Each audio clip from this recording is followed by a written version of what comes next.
এ রাজ্যের নারীরা অসুরক্ষিত। কসবা কাণ্ডের পর চলছে প্রবল প্রতিবাদ। আর কারা প্রতিবাদ করছে জানেন? আজকে রাস্তায় নামলেন রাজ্যের সংখ্যালঘুরা, নামলেন মাদ্রাসার শিক্ষকরা। তাদের দাবি মমতা বন্দ্যোপাধ্যায় তথা তৃণমূল কংগ্রেস পরিচালিত পশ্চিমবঙ্গ সরকার মাদ্রাসা শিক্ষক এবং সংখ্যালঘুদের জন্য কিচ্ছু করে না। শুধুমাত্র ভোট নিয়ে মিথ্যে প্রতিশ্রুতি দিয়ে তাদেরকে ভুলিয়ে রাখার চেষ্টা হয়, এমনটা বহু সংখ্যালঘুর অনেক দিনের অভিযোগ। আজকে রীতিমতো রাস্তায় নেমে প্রতিবাদ করে চিৎকার করে মমতা বন্দ্যোপাধ্যায়কে বলে দিলেন এই সংখ্যালঘুরা, এই মাদ্রাসা শিক্ষকরা, যে আর নয়, আর আমাদের ভুলিয়ে রেখে আমাদের ভোট নিয়ে আমাদের ব্যবহার করে চুইংগামের মতো ফেলে দেওয়া যাবে না, এমনটাই বার্তা দিচ্ছেন তারা। প্রথমেই দেখব একটি বিশেষ প্রতিবেদন, তারপর আসবো হাই ভোল্টেজ ডিবেটে প্রতিবেদন।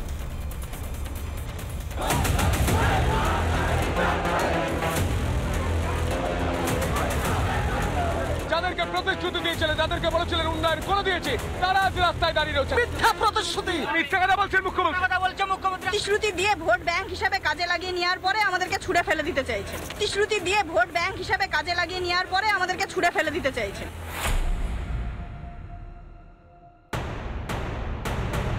যতই বদমাইশি হোক, যতই চক্রান্ত হোক, মনে রাখবে আপনাদের জীবনের নিরাপত্তা দেওয়ার দায়িত্ব আমাদের।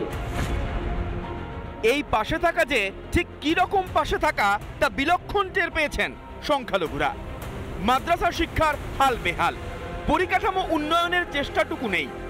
এদিকে ভোট এলেই পাশে থাকার ঝুড়ি ভর্তি প্রতিশ্রুতি। সংখ্যালঘু উন্নয়নে মুখ্যমন্ত্রী যে আদৌ আগ্রহী নন সে কথা তো বলেছেন তার দলেরই বিধায়ক। মুসলিমরা কেন মার্ডার হচ্ছে তারা তো দাঁড়াচ্ছে না ভোটে বা কিছু করছে না, এদের অজ্ঞতা এবং তারা নেমে পড়া হুট করে বুঝলো না ভালো মন্দ এটা ওটা বুঝলো না। তো এটার ক্ষেত্রে একমাত্র পরিবর্তন আনা সম্ভব পড়াশোনার বার্তা আছে। কথায় কথায় যে সম্প্রদায়ের মন ভোলাতে ইফতারিতে ছোটেন সেই পীরজাদারা তো সরাসরি বলেছেন বেঈমানির কথা। আপনি যদি বলেন 100% কাজ ফুরফুরা উন্নয়ন করে দিচ্ছি, এর চেয়ে বড় বেঈমানি আর কিচ্ছু নেই।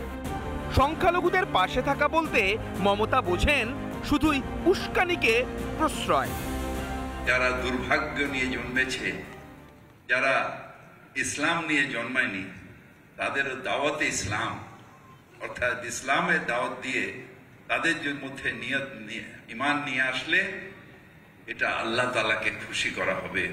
কত ধানে কত চাল হয়, 2 ঘন্টার মধ্যে তোমাদেরকে যদি ভাগীরথীর গঙ্গায় না ফেলতে পারি রাজনীতি থেকে সরে যাব।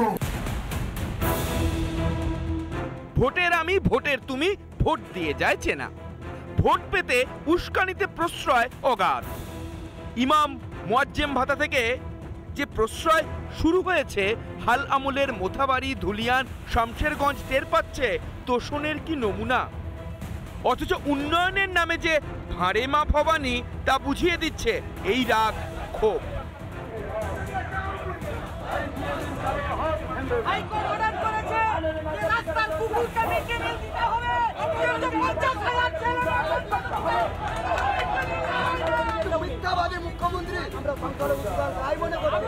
মমতার সংখ্যালঘু প্রেম আদতে ভোট রাজনীতি? সংখ্যালঘুরা মমতার কাছে শুধুই ভোট ব্যাংক? রিপাবলিক বাংলা। নানা ধরনের কন্টেন্ট দেখার জন্য লাইক করুন, শেয়ার করুন আমাদের ফেসবুক পেজ, সাবস্ক্রাইব করুন আমাদের ইউটিউব চ্যানেল। পাশাপাশি অন্যান্য ব্রেকিং নিউজের জন্য অবশ্যই চোখ রাখুন রিপাবলিক বাংলায়।